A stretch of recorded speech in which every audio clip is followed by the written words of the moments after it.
Hey guys, what's up? It's Alex here. Welcome back to another F1 2018 video.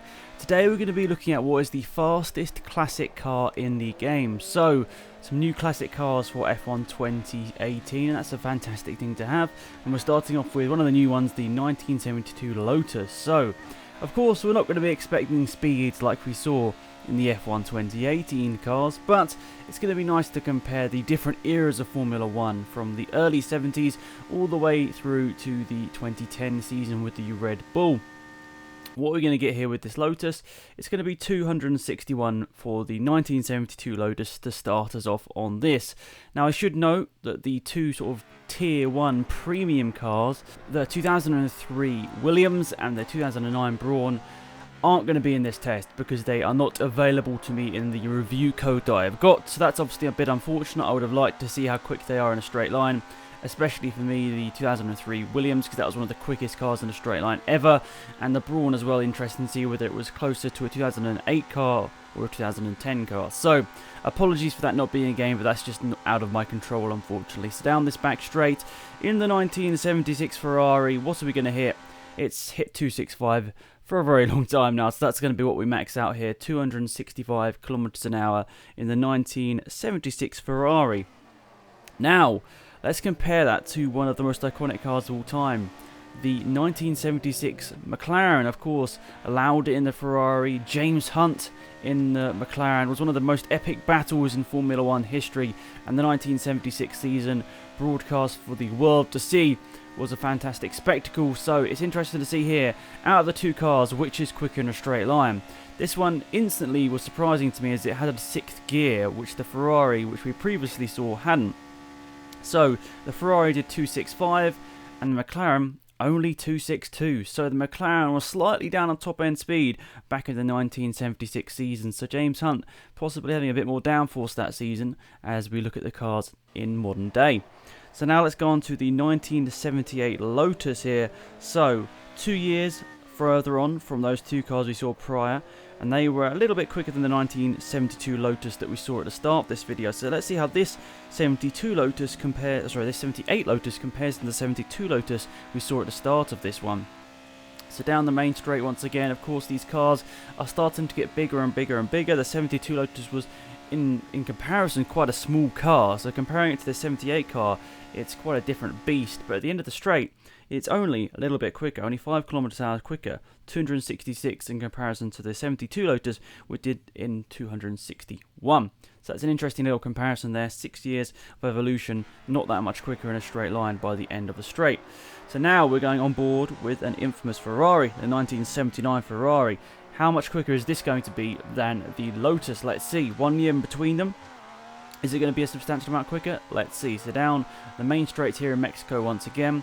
As I previously mentioned, this seems to be the best track to perform this test at because the last corner isn't much of a differentiating factor, unlike China where obviously the run through the last corner is very different depending on each car. So that's why I chose here in Mexico. Maxing out at the end of the straight at 269 kilometers an hour, which is 3 kilometers an hour faster than the Lotus the year prior.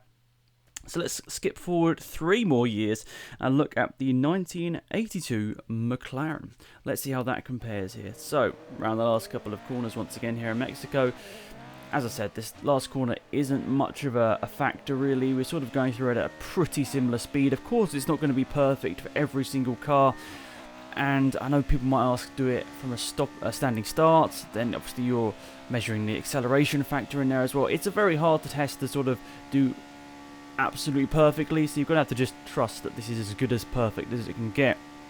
At the end of the straight, this car maxed out at 269, so exactly the same as the Ferrari 3 years prior. Quite interesting. So now we're going to move on to a slightly different era of Formula 1 cars, skipping from the 1982 season all the way to 1988, and this is where cars became a hell of a lot faster. So the 1988 McLaren, obviously many great battles with this season, the season of Prost and Senna battling it out on track, and this is the car that I guess for a lot of people at least sort of remember that era. You remember this car. It was so iconic in that respect and still very iconic to this day.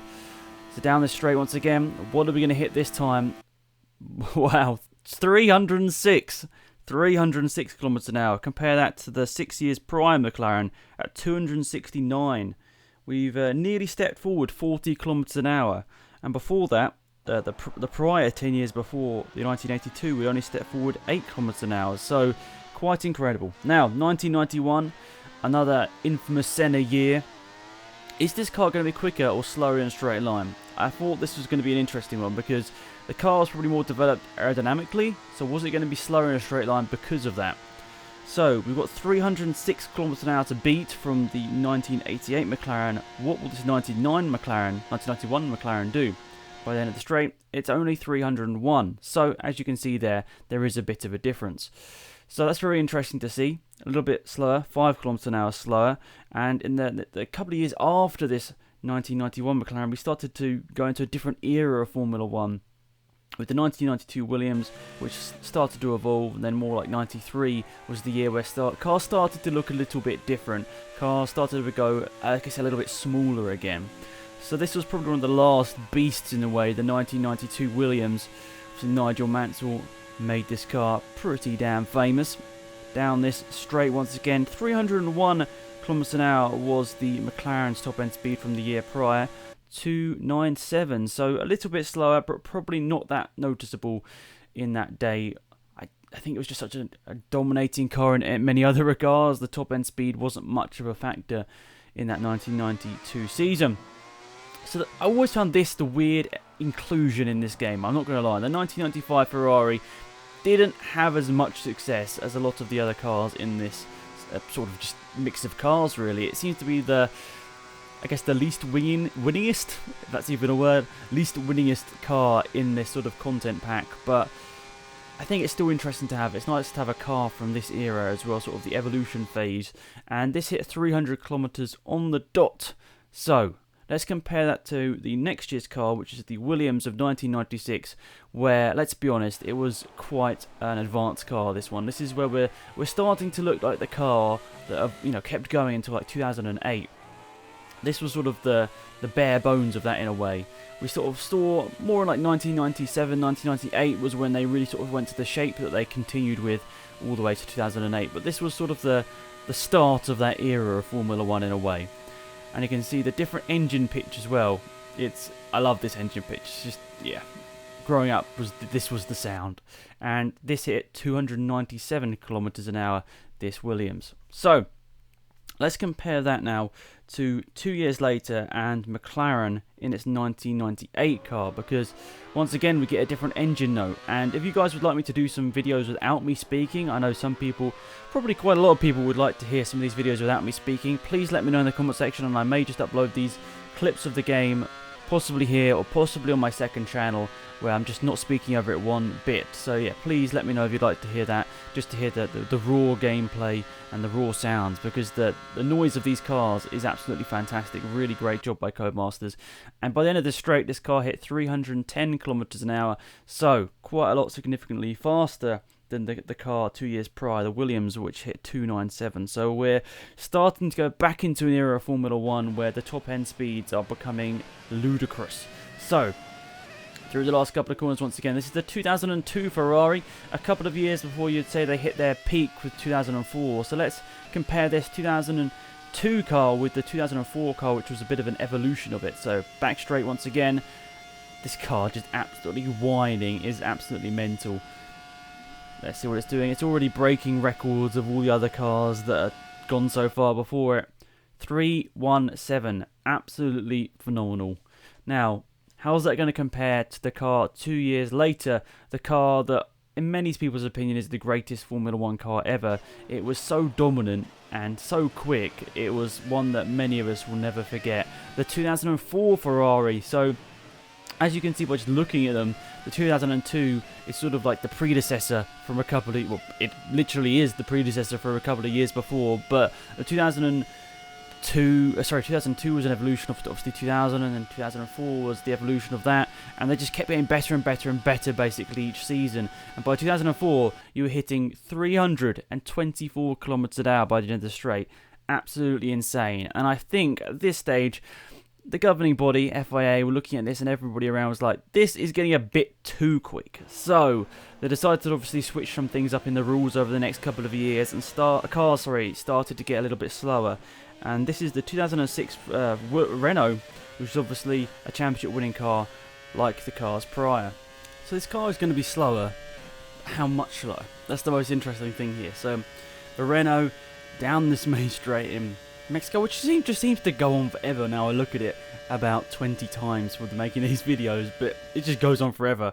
The max speed here for this Renault was at 306, so compare that to the Ferrari before that, 324, and nearly 20 kilometers an hour difference over 2 seasons, which is quite incredible. But I guess a slight change in the regulations, more downforce coming onto the cars, that makes it very understandable about why the speed isn't quite there anymore. So Ferrari, the next season, how are they going to compare? So the Renault before that, we just saw 306. How's this Ferrari going to do? Down the back straightaway, or the main straightaway once again, I guess I should say, here in Mexico. Of course, if anyone has any suggestions for any other videos that you want me to do, comparison videos, all that sort of stuff, let me know in the comment section down below. 305 for the 2007 championship winning Ferrari from Kimi Raikkonen. That's pretty good. It's pretty good, but let's compare that to modern day Formula 1. Every single car was above 327. So we've gone over 20 kilometers an hour quicker than when we were back in 2007, like just over 10 years ago. So let's go on board with Lewis Hamilton's 2008 championship winning McLaren. The engine noise is just so good. It's great. This is one of my favourite seasons of Formula 1. It's obviously the second main season I've sort of watched of Formula 1, like every single race. And, well, I'll never forget this noise of Formula 1. Just amazing. So, McLaren managed to get 301 kilometers an hour. Still 26 kilometers an hour slower than the 2018 McLaren. And we make memes about the 2018 McLaren, but, yeah, remember, just 10 years ago, just a few 10 years ago, we were doing much slower speeds. Now, finally, on board with this Red Bull.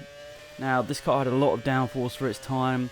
The power unit didn't really enable us to have huge top-end speeds back in 2010.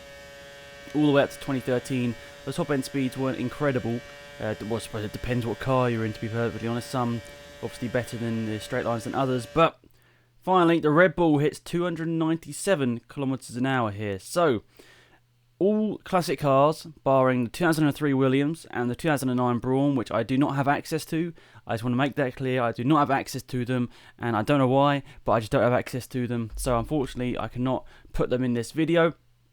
But if I ever do get access to them, if Codemasters enable that in the preview build, press build thing, I will of course get a video up and just sort of compare that with you. So here are all the times. So I've separated them up. Left hand side are the new cars, right hand side are the cars that continued over from last year.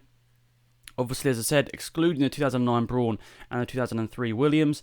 So the fastest car of the old new cars was equaling actually, was the 79 Ferrari and the 82 McLaren, both hitting 269 kilometers an hour. Now we look to the right hand side and the cars continuing over from last year. Yeah, it got suddenly quicker, didn't it, in those 6 seasons between 82 and 88.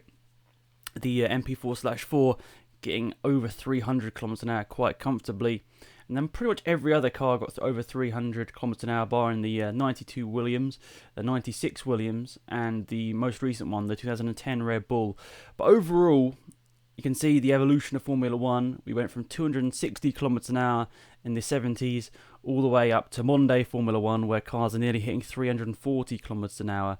So we're going like 80 kilometers an hour faster, which is quite incredible, like 46 years later. So there we go. Very interesting video, I thought. Hopefully you guys did enjoy it. Please remember to leave a like on the video if you enjoyed. Subscribe, because more videos will be coming. That is for sure. So just keep updated with the channel. Hit that notifications button if you are interested in seeing all these videos.